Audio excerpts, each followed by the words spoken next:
sholat syariat, sholat torekot, dan sholat hakikat. Dengan istilahnya sendiri. Sholat syariat itu yang sembah raga tadi. Iyalah, wong yo kendaraannya ini, kalau nggak ada bukti aktivitas fisiknya, nanti tidak kelihatan kepatuhannya. Ya buktinya kita tunduk pada Allah itu ada sembah raga. Yo sholat lah, yo zakat lah. Jangan cuma diambil semangatnya. Pak, sholat itu kan doa, Pak. Saya sudah berdoa tiap hari, Pak. Sholat itu kan intinya ingat sama Allah, Pak. Saya ingat terus, Pak, sama Allah. Jadi saya nggak perlu sholat. Kalau kamu ingat dan percaya sama Allah, Allah nyuruh kamu sholat. Kan gitu. Saya sering menganalogikan pintu dan rumah. Kalau Allah yang ada di dalam rumah itu, terus Allah bilang, kalau ingin ketemu aku, lewatlah pintu depan itu. Yo, kalau ingin ketemu Allah, ya lewat aja pintu depan itu. Itulah syariatnya. Tapi kan yang penting ingat, Pak, nggak harus lewat pintu depan itu, yang penting ketemu kan bisa lewat jendela misalnya. Loh, iya lewat jendela mungkin kamu bisa ketemu Allah. Tapi mungkin Allah tidak berkenan. Allah sudah bilang lewat pintu. Ya pintunya itu syariat. Itulah sembah raga. Bukan olahraga lo ya. Tapi memang sembah raga ini kalau nanti nggak masuk ke dimensi torekot dan hakikat, hasilnya memang olahraga. Cuma aktivitas fisik. Sholat bikin kita sehat, sholat bikin kita segar. Mungkin sampai itu aja. Aliran darah mengalir ke bawah, mungkin sampai itu aja. Hanya sembah raga. Syaratnya kesucian fisik. Ya pakai air. Wudu, kalau yang punya hadas besar ya mandi. Dan sembah raga ini manifestasi dari penghambaan, ketundukan, kepatuhan, kebersamaan, harmoni. Harmoni itu misalnya kita harmoni diri sendiri dan harmoni dengan orang lain itu ya kalau kita jamaah misalnya itu kan ada fungsi harmoni bersama yang lain. Aspek syariat raganya. Ya itulah bukti bahwa kita tunduk, bahwa kita patuh. Yo kayak kita upacara itu loh, pakai hormat terus tangannya diangkat. Itu kan Allah saya nggak ngangkat tangan juga tetap menghormati merah putih. Enggak, ada bukti resminya diatur oleh negara, tangannya diangkat. Nah, bukti resmi kita bahwa kita yakin Allah adalah Tuhan yang mengatur alam semesta dan kita percaya itu yang fisik. Kalau sholat ya sembah raganya. Nggak usah khawatir. Modenya sembah raga, modenya syariat itu keragaman. Jadi itu kalimatnya Siti Jenar, sholat 5 kali sehari, puji dan zikir itu adalah kebijaksanaan dalam hati menurut kehendak pribadi. Benar atau salah, pribadi sendiri yang akan menerima dengan segala keberanian yang dimiliki. Jadi sholat itu kan sembah raga tadi itu kan semacam tata krama sopan santun yang diwajibkan oleh Allah pada kita. Dan dia beragam. Keragaman itu maksudnya setiap pribadi, setiap ulama, mungkin bahasa lainnya begitu, menafsirkan gaya sholat, cara sholat yang tidak seragam. Secara umum sih sama, tapi kan bagian-bagian tertentu ada yang beda loh. Itu keragaman. Syariat itu ternyata macam-macam kalau syariat. Ada yang takbiratul ihram pakai sendakep, ada yang tidak pakai sendakep. Wong sama-sama takbiratul ihram sendakep, aja yang di atas perut, ada yang di dada kayak orang kena tembak itu, ada yang gini loh. Saya lihat ada yang Allahu Akbar itu gini. Sakit sekali dadanya kelihatannya. Ya, ada yang dibawa udel, macam-macam. Ada yang memahami softnya harus rapat sampai kakinya diinjak. Saya sering begitu. Kaki diinjak kita minggir, dikejar lagi, minggir lagi, dikejar lagi. Ayo. Iya. Kamu sholat kok jadi perlombaan nginjek kaki.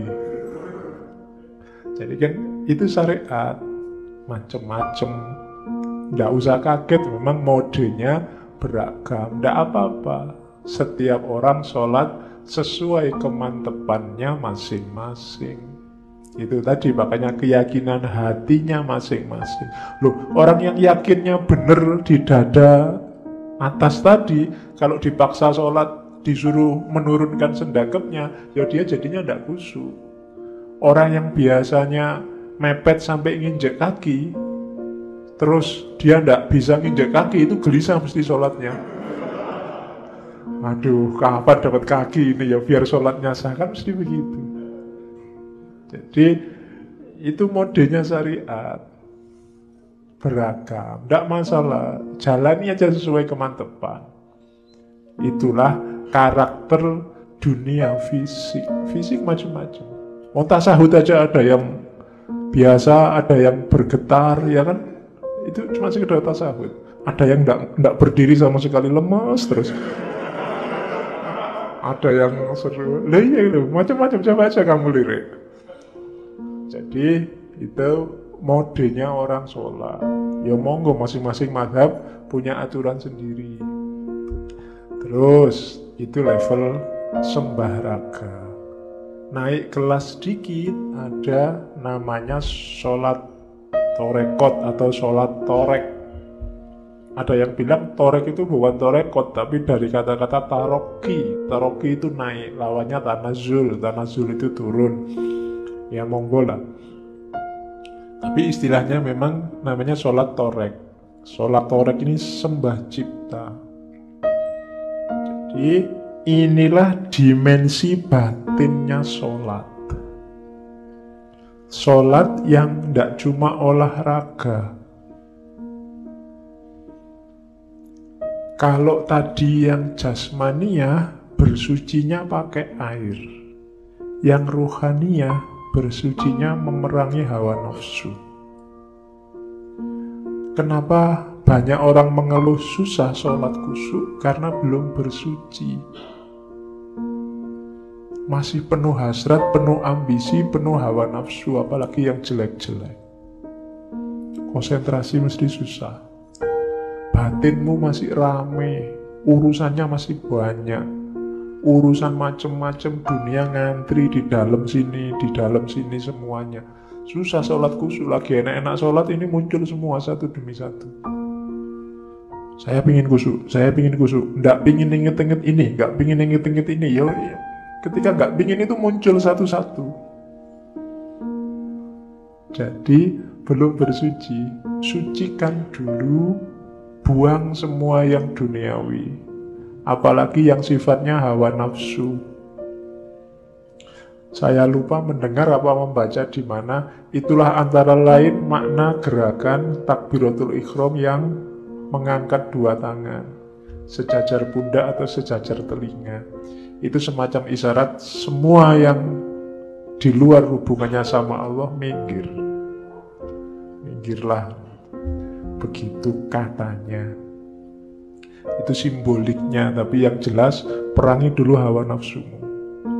Kalau batinmu masih rame, akalmu masih rame dengan hasrat, ambisi, nafsu, mbok kamu punya sertifikat sholat khusyuk 5, susah kamu, kan ada pelatihan sholat khusyuk itu. Iya, sholat khusyuk sekarang jadi pelatihan. Jadi ya susah khusyuk. Kenapa? Ada syarat bersucinya. Sebagaimana yang raga ada syarat bersucinya. Yang membantu sholat khusyuk adalah kalau kita paham yang kita baca dan kemudian kita jalankan dalam hidup yang sebenarnya apa yang kita baca. Itu pasti khusyuk. Kalau dalam iftitah misalnya kita membaca inna sholati wa nusuki wa mahyaya wa mamati lillahi robbil alamin, sesungguhnya sholatku, ibadahku, hidup dan matiku hanya untuk Allah. Kalau ingin khusyuk beneran, hidupmu kayak gitu beneran. Kalau kamu baca Fatihah, bismillah, alhamdulillahi robbil alamin, segala puji hanya bagi Allah, yang layak dipuji hanya Allah. Kita ini lemah, tidak ada kebaikannya apapun tanpa bantuan Allah, maka alhamdulillahirabbil alamin. Iyyaka na'budu wa iyyaka nasta'in. Aku tidak butuh siapapun dan tidak akan nyembah siapapun kecuali hanya Allah saja. Dan benar dalam hidup kita jalani itu. Dan seterusnya. Semua bacaan-bacaannya, doa-doanya kita hayati dan hidup dalam keseharian kita. Itulah sholat torek. Dari situ lahir kekhusyuan. Tidak cuma kekhusyuan dalam sholat, tapi juga kekhusyuan dalam hidup kita. Itulah yang oleh Al-Quran disebut tanha anil fahsya wal munkar. Kenapa banyak orang sholat masih tetap korupsi? Banyak orang jahat masih tetap korupsi. Cowok cewek pacaran nginep berdua di hotel dan jamaah dulu sebelum tidur bareng. Loh kok kamu ketawa, jangan-jangan pernah? Itu sholatnya hanya olahraga, sembah raga. Belum torek, belum tanha anil fasya wal mungkar. Jadi makomnya harus naik. Sholat torekot. Terus naik lebih dalam lagi, ada namanya sholat hakikat, atau orang Jawa Sesi Tijenar memperkenalkannya dengan istilah sholat daim. Sholat daim itu sembah rasa. Ini level selanjutnya dari sholat torek. Kalau tadi sholat torek itu membersihkan diri.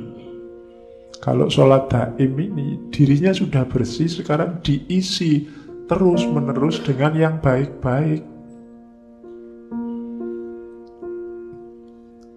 Cara bersucinya dengan zuhud. Zuhud itu berarti tidak terlalu memasukkan variabel dunia dalam hidup. Jadi orang yang masuk ke level sholat daim itu khusyuknya nggak cuma di sholat, tapi dalam hidup sehari-hari. Itu ada penjelasan. Orang Jawa menyebut apa? Khusyuk itu sinonim dengan kata-kata lerem. Lerem itu sudah mengendam, sudah tenang, sudah mantap, tidak bisa goncang-goncang lagi, sudah stabil. Jadi orang yang sholat daim itu berarti orang yang tiap detik kehidupannya itu kekhusyuan. Bukan kok sholat terus menerus, bukan ndak syariat terus batinnya sholat terus, ndak. Ya syariat, ya torekot, tapi berlanjut terus dalam hidupnya, itulah sholat daim. Kesadarannya selalu kesadaran Allah, ndak pernah putus. Menjauhkan diri dari perbuatan jelek dan mengisi dengan perbuatan baik dengan landasan kesadaran bahwa Allah selalu ada, menyertai. Dasarnya tadi kan syahadat. Oke. Hasilnya apa? Ketenangan, keteguhan, tidak mungkin was-was, tidak mungkin khawatir. Makomnya aulia, la khaufun alaihim walahum yahzanun. Kalau kita masih sering gelisah, masih sering was-was, sering khawatir oleh apapun, berarti belum masuk ke ranah sholat daim. Orang yang masuk ke makom sholat daim ini, day to day, detik per detik, hidupnya selalu bareng Allah. Namanya sembah rasa, sembah rasa. Jadi rasa hidupnya, cita rasa hidupnya itu sudah cita rasa Allah. Itu namanya sholat daim. Kalau sholat daim ndak berwaktu lagi, sudah terus menerus.